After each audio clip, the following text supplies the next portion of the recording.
What I've learned is that it's possible to love multiple people simultaneously. Half a lifetime of secrets were finally laid to rest with that statement from Smokey Robinson. As he reflected on his passionate years, he saw how celebrity and loneliness intertwined. It didn't stop the man from loving, even after his family and reputation were destroyed. Something is trembling in the entertainment industry because of those confessions that were made late. The full truth will be shown in this video. William Robinson Jr. came into this world in 1940 in Detroit's impoverished North End neighborhood.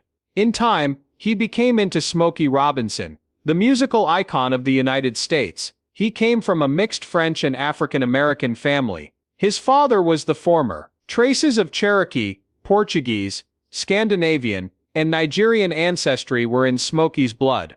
He was 3 years old when his parents divorced.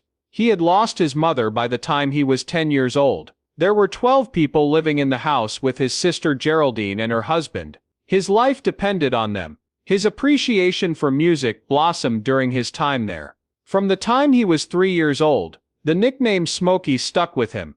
My Uncle Claude was my favorite uncle. He used to take me to see cowboy movies all the time. He got a cowboy name for me, which was Smokey Joe, referring to his godfather, Uncle Claude. Whenever I was between the ages of 3 and 4, he would whisk me away to see westerns. Smokey Joe was the cowboy moniker he gave me. This seemingly innocuous remark actually contains the seed of the moniker that will remain with him forever. His stage name. In addition to bestowing a name upon him, that uncle instilled in him a spirit of valor, reminiscent of the Western cowboys they would often watch on television. Smokey was well respected as an artistic and athletic prodigy throughout his time at Northern High School. He found the most stability in music, though. He co-founded the doo-wop band Five Chimes in 1955 with pals Ronald White and Pete Moore. We dubbed ourselves the Five Chimes, and we were founded by a few of my friends and acquaintances. We rebranded ourselves as the Matadors when we entered junior high. After Bobby Rogers and Claudette Rogers were added 2 years later, the group changed its name to Matadors. Marv Tarpan joined on guitar in 1958, and the group formally became known as the Miracles, a moniker that would go on to become the initial emblem of Motown Records. The band met Berry Gordy, who would go on to form Motown Records, in August 1957 while auditioning unsuccessfully at Brunswick Records. Along with him, Smokey had a notepad that included over 100 songs he had composed during his high school days. Gord was interested in that notebook. He recognized in the young guy an exceptional ability. He had singing, writing, and an innate grasp of musical theory. Got a Job was the group's response to the Silhouette's smash hit, Get a Job, and Gordy was instrumental in its recording. I Have Secured Employment. A friendship that would span over 60 years began then between the two men. Before Motown, the Miracles were signed to Tamila Records in 1959. Smokey and Claudette tied the knot in the same year. Tours were their lifeblood. A humble Detroit recording studio and the conviction that they were embarking on a unique journey. Step Around was written and recorded in 1960, an uncomplicated recording that has immense popularity. It became Motown's first big hit and quickly rose to the top of the R&B chart, music, and paving the way for the little black-owned label to become a cultural icon in the United States. Smokey Robinson went from being a young boy who enjoyed cowboy films to becoming the mastermind behind Motown. That road, however, was not made entirely of sunshine. He and the label's fate were hanging in the balance with each hit. A man who in the near future would face a choice between being famous and being himself. Moments of fateful change. As early as the mid-1960s, Smokey Robinson was already establishing himself as more than just a promising young singer. He was molding the sound of an entire kingdom. Not only did he compose music in the cramped studios of Hitsville, USA, but he also laid the spiritual groundwork for Motown, an underground music collective that believed in the power of heartfelt simplicity, narrative, and soul in every song. While experimenting with sound, honing lyrics, and constructing arrangements by tapping beats on wooden chairs, Smokey worked with the Marvels in the confined area on West Grand Boulevard. In 1970, Smokey's Tears of a Clown sent the group to the top of the charts across the country, solidifying their position as an indelible part of Motown's history. He persisted beyond his immediate circle, He was also instrumental in the creation of innumerable hits by other musicians. Temptations' My Girl, Mary Wells' Two Lovers, Marvin Gaye's Ain't That Peculiar, and the Supremes' Floyd Joy. He wrote them all. Light, refined, easily singable, and packed with depth, Smokey's lyrics were the songwriting's defining feature. As a result of Smokey's efforts behind the scenes, Motown became a sensation. As the company grew, Berry Gordy put Smokey in charge of A&R, which was responsible for discovering and developing new talent. In 1969, Smokey was named Motown's vice president. The creative core of Motown, consisting of the songwriting trio Holland Doyer Holland, departed the company in the mid-1960s due to disagreements over contracts. In order to keep production quality high, Gordy relied on Smokey. There was tremendous pressure. Motown has evolved into an icon of African American culture, transcending its status as a mere record company. To make sure every recording had that distinctive Detroit sound, Smokey worked nearly non-stop, honest vocals, clean drumming, and unprocessed harmonies. He faced a crossroads between his family and his music career between 1967 and 1969. Two little children were now Smokey's. The tour load for The Miracle increased. He would spend almost 200 days away from home every year performing and recording. He intended to retire and spend time with Claudette and their children until he was given the position of vice president. But The Clown's Tears became an unexpected worldwide sensation, so he stayed for 2 more years to spearhead the group's farewell tour. Smokey started to distance herself from the Miracles around the end of 1971. After 13 years of collaboration, he gave his last concert with the band in Washington, D.C. He didn't deliver a lengthy speech that night while standing backstage. Smokey merely announced to his bandmates, "It's time." As the lights went down on stage, he started to confront the emptiness that follows a successful career. The private life behind the fame, the beginning of a new era for R&B, was written in that quiet by him. Sweet Harmony, a tender homage to the Miracles members, was included on his 1973 debut solo album Smokey. Despite its lack of commercial success, the record did serve as a watershed moment. Smokey was prepared to break out from the pack and establish his individuality. Going back to the studio was his next move. 2 years later, at last, he can let his music and unsaid ideas lead the way, unencumbered by record company demands or tour commitments. The end product was a masterpiece of contemporary R&B, A Quiet Storm. In addition to having an odd rhythm that was deep, smooth, and continuous like breathing, the recording was plain and unassuming. Quiet Storm was the name of a later radio R&B format that DJ Melvin Lindsay used for decades. Smokey was synonymous with this format. Tracks like Baby That's Back at You are featured on that album.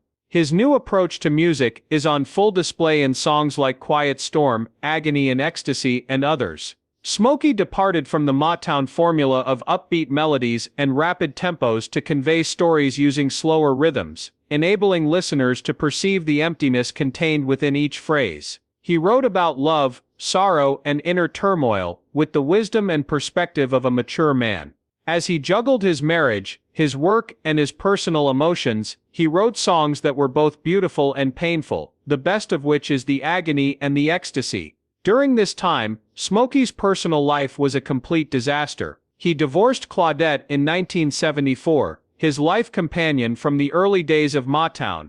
As the strain of constant touring and emotional separation became too much for their once model marriage, it began to crumble in the eyes of the American music industry. They divorced formally in 1986, after living apart for nearly 10 years, during which time they maintained mutual respect. Trey, Smokey's kid, was born in 1984 to an extramarital affair that occurred during that time. During that time, he composed deeply reflective songs about the complex interplay of emotions such as remorse, love, and grief. Amidst all the chaos, his boyhood friend Diana Ross made a triumphant return to his life. They had grown up together in the North End of Detroit. Their acquaintance dates back to 1954, when Ross was a little boy of 8 years old. They were there when Motown was born, thus music was always a part of their lives. They collaborated on multiple projects and started dating in private in the 1970s when they were both already famous. In an interview with The Guardian, Smokey revealed, "I was married at the time, we were working together, and it just happened." That relationship, he said, lasted about a year and ended when Diana Ross chose to stop it. In an interview with People in 2023, Smokey continued, "After we'd been seeing each other for a while, Diana said to me she couldn't do that because she knew Claudette and I still loved my wife. And I did. I loved my wife very much. It was not an excuse, but a simple acknowledgement from a man who had lived truthfully with his feelings, even though it brought him pain." When asked what he had learned from that story years later, Smokey briefly answered, "I learned that we can love more than one person at a time." After that, he found solace in music. Simple, slow, and genuine were the themes of his subsequent albums, Warm Thoughts and Being With You. Smokey Robinson's words resonated with listeners as Being With You peaked at #2 on the Billboard chart. Smokey Robinson's name, and the Motown heritage he helped establish, were indelibly engraved into history after those heartbreaking melodies, ushering in a new era of renown, legacy, and rebirth. A star on the Hollywood Walk of Fame was bestowed upon Smokey in 1983, marking a significant milestone in his ascent from the impoverished North End of Detroit to the cultural epicenter of Los Angeles. The Rock and Roll Hall of Fame inducted him 4 years afterwards. The tender ballad Just to See Her, which he recorded in 1988, showcased his emotionally developed voice and earned him a Grammy Award. He was inducted into the Songwriters Hall of Fame in 1989, a mark of his status as one of the century's most consequential songwriters. Ever since then, Smokey has been regarded as the embodiment of American romantic R&B composition, in addition to being known as the voice of the miraculous. He soon became a national treasure, acknowledged by cultural organizations around the country. The nation's greatest artistic accolade, the National Medal of Arts, was bestowed upon him in 1993 by the president himself. In 2006, Smokey was honored at the Kennedy Center Honors with other music icons, including Andrew Lloyd Webber and Dolly Parton. He delivered a succinct yet impactful speech during the ceremony. Achieving success is considerably more than simply making music, it's about making a lasting impact. In retrospect, the line reads like his own personal proclamation of what it takes to succeed. Despite all of those accolades, Smokey kept working. Time flies when you're having fun, Love Smokey, Intimate, Timeless Love, and a slew of more albums followed over the subsequent 20 years. His mature, refined sound, which fused soul, jazz, and pop, was on full display throughout his discography. Frances Gladney is still Smokey's partner. After they tied the knot in 2002, they became friends while working on a Los Angeles community project together. According to Smokey's pals, Frances, a designer, was instrumental in helping him settle down after years of being on the go. Smokey once said in an interview that their marriage has been peaceful but enduring, which is just what I needed after the storm. In addition to his musical career, Smokey was also involved in social activism. He supported young artists and mentored them through the programs of the Motown Alumni Association, where he hoped to instill a reverence for poetry in the next generation. Writing music with genuine passion rather than formula was a common theme in his speeches. From concerts to school music programs, he became a regular at charity events benefiting causes such as cancer research. He was revered for reasons that had nothing to do with music. According to Bob Dylan, a legendary American lyricist, Smokey was the best living poet in the United States, because it came from someone who was notoriously shy about publicly appreciating others. The comment was frequently cited. It was evidence of Smokey's impact, a man who transformed common English into emotionally powerful lyrics. Smokey Robinson started a fresh chapter in his adventure, when everyone else thought it had come to an end. Even though he is far into his 80s, he has not lost his clarity of thought, is actively writing, or is afraid to mention the truth. He is still on the road, having gone from greatness to controversies, a brilliant past to a complicated present. Finally, in his twilight years, he let slip the secret he had guarded for almost 50 years. A new decade begins with this chapter. He collaborated with James Taylor, Linda Ronstadt, and Elton John on their 2014 album Smokey and Friends. The album had a soothing, familiar vibe, as if it were a dialogue between musicians of different eras who had found common ground through their music. Critical acclaim for Smokey's GSMs an album released nearly a decade later, came from its honest exploration of love and aging. According to his interviews, he truly believes that music knows no age. No matter how old you are, you should always be able to communicate your emotions. Gassam was evidence of that character, a musician who is unconcerned with the passing of time, and who is fearless in following his creative instincts. His uplifting new album, What the World Needs Now, came out in April of 2025. Smokey expressed his desire to make a lasting impact beyond music when he spoke with CBS News, saying, "I want people to be inspired. I hope that's my legacy." This straightforward statement encapsulated his ultimate aim. On July 3, 1950, he opened A Quiet Storm in Glasgow, and that same year he began the Legacy Tour to commemorate the occasion. Even after 8 decades of singing, his voice was still warm and controlled when he performed. As they have done since the 1960s, crowds stood up at each stop to sing along. Smokey Robinson's unusual endurance as a musician, who had lived through every era of popular music, was on full display in the image of him holding a microphone amid continuous ovation. A gentle smile spread across his face as he was asked about Diana Ross in a recent interview. "Haha, Diana Ross and I have been friends since she was 8 years old. Dude, to me, she is priceless.